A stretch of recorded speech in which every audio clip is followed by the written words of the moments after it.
La chasse au trésor des Portes de Meuse revient jusqu'au 30 septembre 2020 pour une 6e édition avec de nouvelles communes à explorer sur un parcours de 26 km. Vivez une expérience unique et ludique en plein air à la recherche du trésor des Portes de Meuse. De nombreux lots sont à gagner comme un iPhone, un iPad, une iWatch, un baptême de l'air, un VTT ou encore un séjour insolite. Alors venez vous promener dans les Portes de Meuse, plus d'infos sur portesdemeuse.fr ou sur Facebook. Jeu gratuit. Toute cette semaine, participe au jeu concours de Puissance Télévisions pour tenter de gagner tes places pour le parc d'attractions de Nigloland. 20 places sont à gagner, alors joue dès maintenant sur puissancetélévision.fr et sur notre application mobile. Jeu organisé du 13 au 19 juillet 2020 en partenariat avec Nigloland.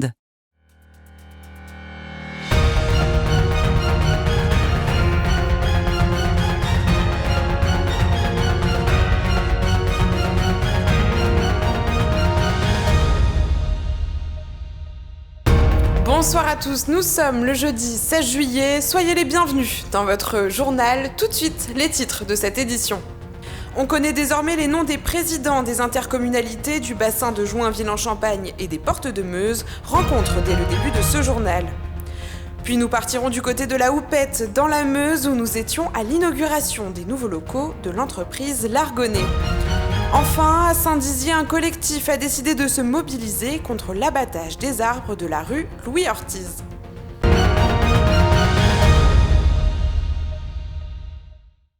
Je vous le disais en titre, à Joinville, hier soir se déroulait le premier conseil communautaire. 2 candidats se sont présentés à la présidence. Jean-Marc Fèvre d'abord, le président sortant et maire de Flamerécourt, ainsi que Bertrand Olivier, le maire de Joinville.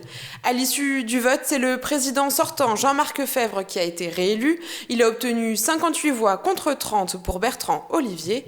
Et à la suite de sa victoire, le président de la communauté de communes a tenu à apaiser les tensions qui régnaient entre lui et Bertrand Olivier. Une poignée de main a d'ailleurs été échangée, mais est-ce un signe de réconciliation? Écoutez tout de suite la réaction du nouveau président recueillie par Julien Carré. Très heureux, c'était ma volonté pour continuer avec une équipe formidable. J'ai dit tout à l'heure, ça fait quand même 6 ans que j'ai les mêmes vice-présidents. On s'est toujours entendu, on a eu des bureaux exceptionnels et je suis tout à fait satisfait parce qu'il y a encore beaucoup d'avenir sur le territoire de Joinville. J'apprécie Bertrand, il a des domaines où il est très bon. Moi, j'ai certainement mes domaines et puis mes failles, mais je pense que déjà, à nous deux, avec la ville de Joinville et le conseil départemental, je pense que c'est une grande importance. La Haute-Marne et le secteur de Joinville n'a pas besoin de guéguerre comme ça, de chacun son ego, c'est pas bon pour le territoire. Par la suite, 9 vice-présidents ont été élus et Bertrand Olivier a d'ailleurs été nommé 2e vice-président. Au même moment, à Montier-sur-Sault se tenait aussi l'installation du conseil communautaire des Portes de Meuse. 3 personnes se sont présentées comme candidats à la présidence de la communauté de communes. Tout d'abord, il y avait Jackie Lemaire, maire d'Héronville, Michel Loisy, maire de la commune d'Évilliers, et enfin Philippe Malaise, qui était lui à la tête de la commune de Juvigny, en Perthois. Après une brève prise de parole, les conseillers ont pu glisser le bulletin de leur choix dans l'urne et c'est finalement Michel Loisy qui a été élu avec 39 voix sur 67 votants. Jackie Lemaire arrive en seconde position avec 23 voix et enfin Philippe Malaise ferme la marche avec 5 voix. On écoute tout de suite la réaction du nouveau président. Eh bien, je suis très ravi. En plus, la confiance qu'on m'a accordée, j'ai eu des votes très favorables à ma candidature. Donc, je vois qu'on me fait confiance et je ferai tout pour que ça se passe pour le mieux possible. J'envisage continuer le travail qui a été fait jusqu'ici, naturellement, a fait qu'on va évoluer, qu'on va travailler avec les vice-présidents. On mettra notre patte, comme vous dites, après, mais j'ai pas envie de tout perturber pour l'instant. À noter que Michel Loisy est l'ancien second vice-président des Portes de Meuse sous la présidence de Stéphane Martin. Il était alors en charge de l'eau et de l'assainissement. On reste dans le territoire des Portes de Meuse avec ce prochain reportage. Ce lundi à la Houppette, les élus inauguraient les nouveaux locaux de l'entreprise meusienne L'Argonnet. Un moment de convivialité mais aussi la dernière apparition en tant que président de Stéphane Martin qui, comme je vous le disais juste avant, a cédé sa place à Michel Loisy hier soir. On regarde ce reportage signé Julien Carré. L'Argonnet, créé en 1972, est une entreprise spécialisée dans la salaison et la charcuterie. Implantée dans le département meusien, elle a été rachetée par Benoît Fedeli en 2017. Depuis le 1er juillet 2020, l'entreprise a déménagé et se trouve désormais dans des locaux flambant neufs situés au parc d'activités économiques de la Houppette. Pour le directeur, le changement est de taille. La différence, c'est comme si vous passiez d'un siècle à l'autre, simplement. Donc c'est vous dire qu'une marque, une identité, certes, qui existe depuis fort longtemps, mais qui était dans des locaux, certes, propres au sens de ce que l'hygiène le recommande, mais qui n'avait plus lieu d'être adapté pour ce que l'usage veut que l'on fasse. L'objectif avec ces nouveaux locaux est de créer une nouvelle marque et réaliser les nouveaux projets. Alors les projets, les premiers, c'est enfin d'aller au bout du développement de la salaison, c'est-à-dire que de la décliner un peu plus entièrement, de revenir sur une gamme qui sera plutôt en poinette d'une façon beaucoup plus régulière. Et puis à côté de ça, c'est de décliner une gamme en tranchées, donc des saucissons tranchés en plaques de 100 grammes, et puis une gamme qui sera la future gamme de mini saucissons apéro. Donc là, on est sur des petites barquettes, 150 grammes, de petites pièces très sympathiques à partager, les copains de l'apéro.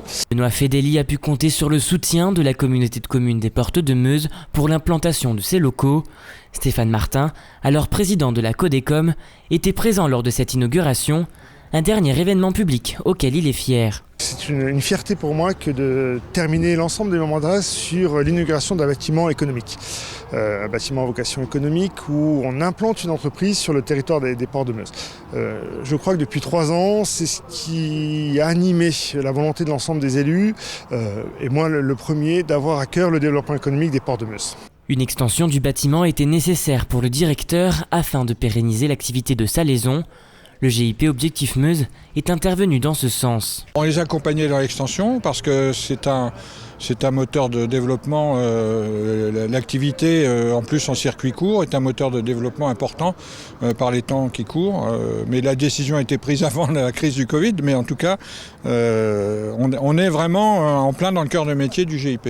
Pour le président du groupement, cet accompagnement a permis également de garder cette entreprise en terre meusienne. Ça permet de conserver un savoir-faire traditionnel meusien, de ne pas être acheté par un grand groupe.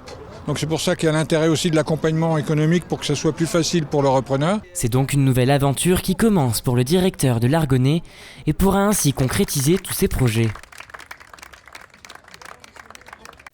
À Saint-Dizier, un collectif de riverains et de défenseurs de la nature a décidé de se battre pour les 22 tilleuls situés dans la rue Louis Ortis. Ces derniers doivent être abattus pour cause de maladies selon la municipalité. Alors quels sont les arguments de chaque côté? Éléments de réponse à découvrir dans ce reportage. À Saint-Dizier, cette allée de tilleuls dans la rue Louis Ortis fait débat. Pour cause, la municipalité a pris la décision d'abattre ces arbres avant la fin de l'été, sur préconisation de ses services techniques. Le champignon, le polyporé cailleux, dégrade le bois en dévorant la lignine du bois. Les arbres deviennent mous, le bois devient assez mou et en fait ils perdent complètement leur structure mécanique. Ils n'ont plus du tout de résistance, donc c'est des arbres qui peuvent casser à tout moment. Après avoir testé leur résistance avec un résistographe, le verdict de la ville est sans équivoque, l'intérieur de ces arbres est creux, donc 11 des 22 arbres de la rue devront être abattus dans les prochaines semaines. Voilà, il y a vraiment risque de rupture et que ça tombe sur un passant ou une voiture. Pourtant, certains habitants ne l'entendent pas de cette oreille et ont décidé de monter un collectif contre l'abattage de ces arbres. Rapidement, ils ont mis en ligne une pétition qui a déjà récolté près de 400 signatures. Ils ont décidé pour une cause de cohérence paysagère et de soi-disant maladies, donc comme vous pouvez le voir, ces arbres sont vraiment en parfaite santé, qu'il fallait les abattre en fait pour remettre d'autres arbres. Alors que quelques arbres soient malades, effectivement possible peut-être, donc on attend toujours le rapport scientifique, on n'a rien vu du tout. Et en tout cas, il y en a qui sont vraiment, je ne pense pas qu'ils sont tous malades, qu'il faille tous les abattre. L'intérêt de la mairie, c'est juste qu'un architecte a fait une simulation sur son ordinateur, il a dessiné les maisons, il a mis ça comme ça, il a planté ses petits prunus, il a montré ça, une petite maquette, hop, on boit une coupe de champagne, des petits fours, on regarde, c'est magnifique. Monsieur Cornu-Gentil, il devait être très emballé apparemment, quoi. Le collectif demande désormais une contre-expertise. Parce qu'il y a un article de loi qui dit que si un arbre n'est pas malade, on n'a pas le droit de l'abattre. C'est une loi qui a été signée en 2019, qui est assez récente pour l'environnement, heureusement. qui dit que voilà, un arbre qui est en parfaite santé, il n'y a aucune raison de l'abattre. Ils sont vraiment malades, quoi. Je veux dire, c'est pas dire on trouve pas une maladie à alibi pour abattre les arbres. Non, c'est une réalité et on sait qu'ils sont sursis les arbres là, actuellement. Les services techniques de la ville s'engagent à remplacer ces arbres par d'autres de 4 mètres de haut et de s'inscrire dans une démarche écologique. Ils vont être remplacés par un aménagement paysager, donc notamment sur toute la partie rue Louis-Ortiz. Il y a 20 arbres qui vont être abattus, mais on va replanter 31. De leur côté, les élus promettent de rencontrer le collectif d'ici la fin de la semaine et espèrent apaiser les tensions. Et c'est la fin de cette édition. Merci à tous de l'avoir suivi. Tout de suite, vos prévisions météo de demain. Et n'oubliez pas, l'information continue sur Puissance Télévisions. Toute l'actualité qui vous concerne, à voir ou à revoir, dès maintenant sur puissancetélévision.fr et sur notre application mobile.